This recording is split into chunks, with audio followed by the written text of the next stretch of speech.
Hello నమస్తే welcome to Silas kitchen. ఈరోజు మనకి చాలా ఇష్టమైన మన మనసు దోచుకునే పప్పు అండ్ మన నోరు ఊరించే మసాలా ఫ్రై, మటన్ ఫ్రై, ఈ రెండు రెసిపీస్తో మీకు వచ్చాను.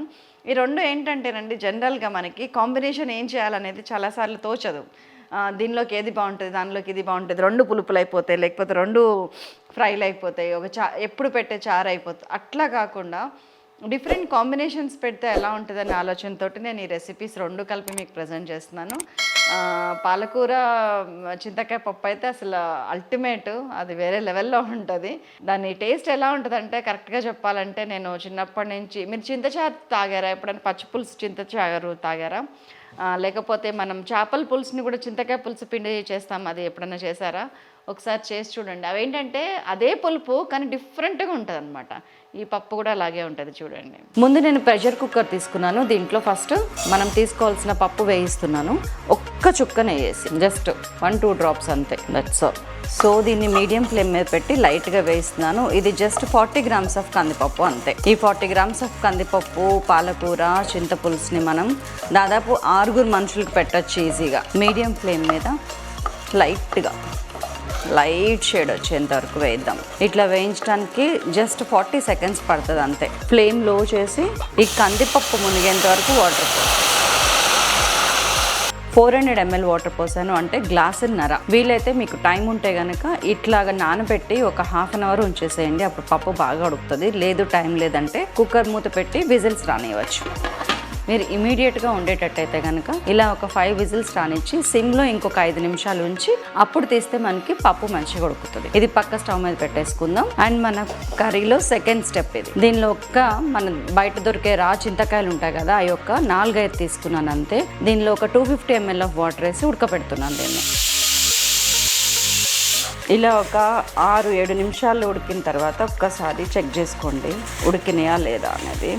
ఇట్లా మన గంట ఇట్లా స్మూత్గా వెళ్ళిపోయి ఇట్లా ఉంటే కనుక ఉడికిపోయినాను. సో నేను ఇప్పుడు బంద్ చేస్తున్నాను.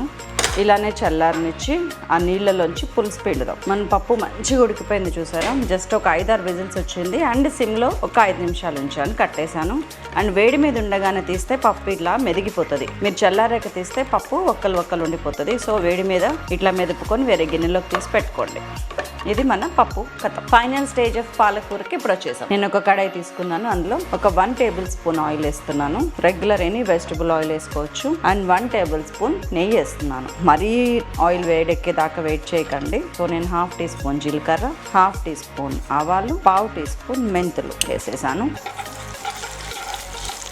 ఇది లైట్గా వేగుతుంటేనే ఇక్కడ ఏం చేశానంటే ఒక 4-5 వెల్లుల్లి, కొద్దిగా కరివేపాకు దంచేసాను. సో దట్ కరివేపాకు మిక్స్ అయిపోతుంది ఆయిల్లో, పప్పులో టేస్ట్ ఉంటుంది అండ్ హెల్త్కి కూడా మంచిది. అండ్ ఇందులో 1/4 టీ స్పూన్ ఇంగువ వేస్తున్నాను. అండ్ 1/2 టీ స్పూన్ మెంతి పొడి వేస్తున్నాను తాలింపులో. పప్పు తాలింపులో మెంతి పొడి కూడా చాలా అవసరం, మంచిది.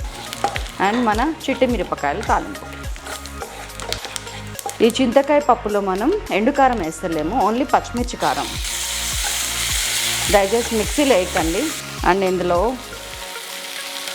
ఇట్లా రెక్కలు ఒలిచి పెట్టుకున్న ఒక్క సగం ఉల్లిపాయ, చిన్న ఉల్లిపాయ అయితే ఒకటి, పెద్ద ఉల్లిపాయ అయితే 1/2 చాలు. ఇవన్నీ పెద్దగా వేగక్కర్లేదు, జస్ట్ పచ్చివాసన పోగానే పాలకూర వేసేద్దాం. అంటే జస్ట్ 3 కట్టల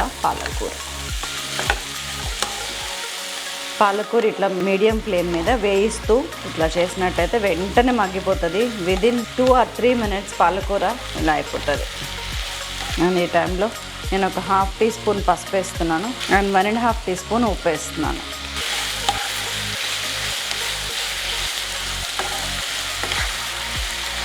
జస్ట్ ఒక 2-3 minutes ఇట్లా వేగుతుండగానే మన చింతకాయలు మంచిగా మెత్తబడి చల్లబడింది.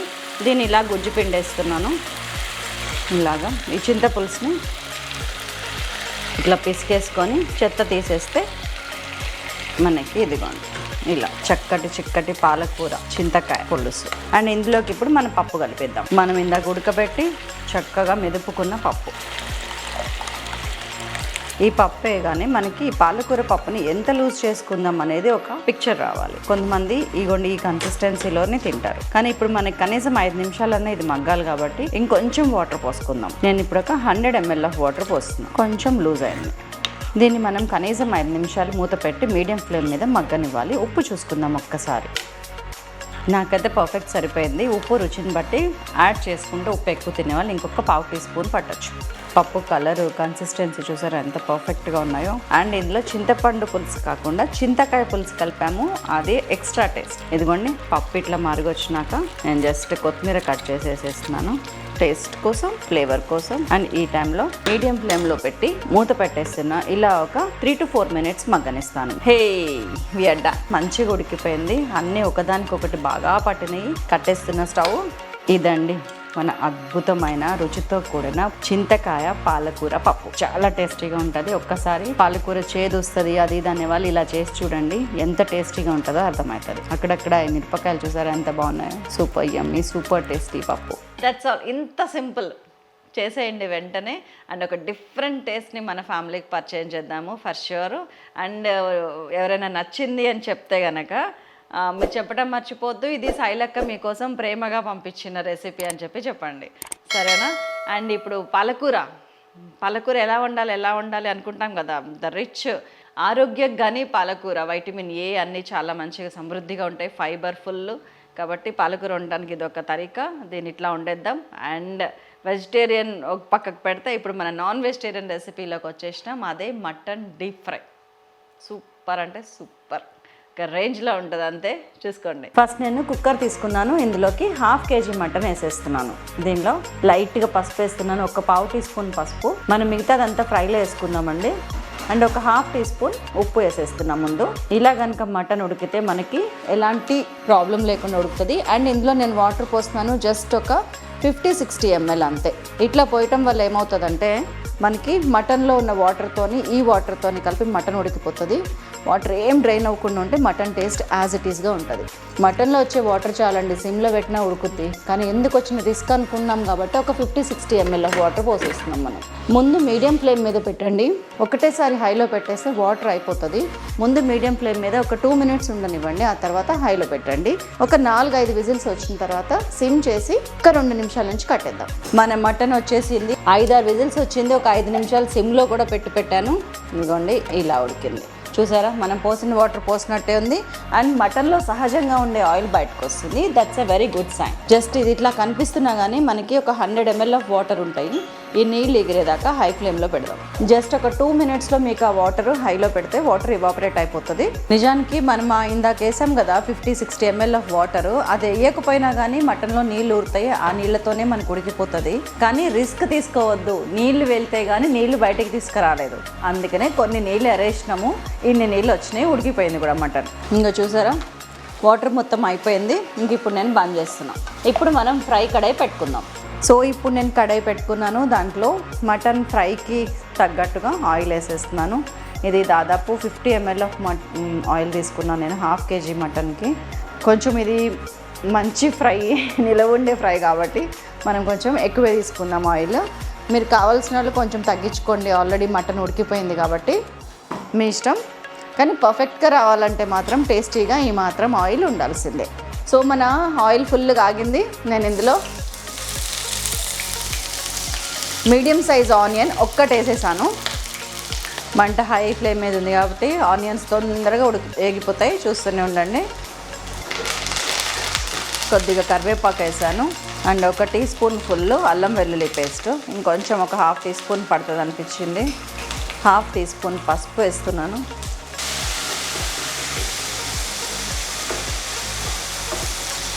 సో ఇప్పుడు మనం ఇందులో ఇందాక ఉడకబెట్టుకున్న మటన్ వేసేద్దాం. మొత్తం కొంచెం కూడా మిగిల్చేదే లేదు. ఈ అల్లం వెల్లుల్లి పేస్ట్ అంతా కలిపేటట్టు మటన్తో కలవనివ్వండి.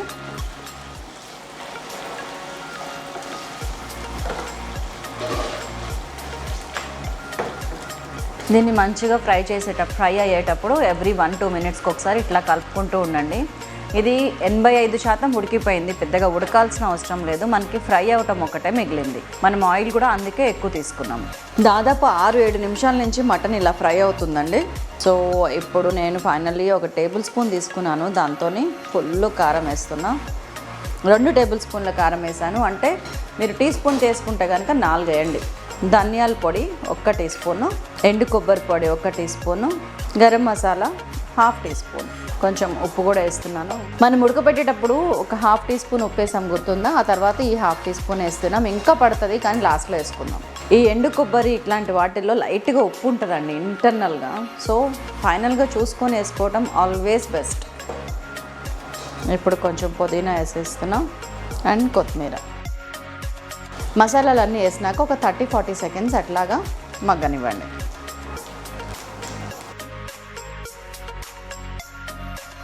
ఒకసారి ఉప్పు చూద్దాము. ఒక 1/4 టీ స్పూన్ ఉప్పు వేసాను.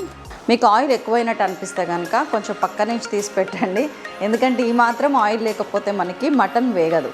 వేగిన ఆ ఫీలింగ్, ఆ కరకర, ఆ క్రిస్పీనెస్ రాదు. అయిపోయిందండి, 30 సెకండ్స్ కూడా అయిపోయింది. మన కొత్తిమీర పుదీనా కూడా ఉడికిపోయింది. ఇంకా నేను స్టవ్ బంద్ చేస్తున్నాను. ఆయిల్ లేకుండా సైడ్ నుంచి చూసి తీసుకుంటాను, సో దట్ సర్వింగ్ ఈజీ ఉంటుంది. కొంచెం చల్లారగానే ఆయిల్ చూసారా ఎట్లా పీల్ చేసిందో. ఇదండి మన మటన్ ఫ్రై, అదిరిపోయే అసలు సిస్సలు మటన్ డీప్ ఫ్రై. సో ఎలా ఉంది కాంబినేషన్? అదిరిపోయింది కదా.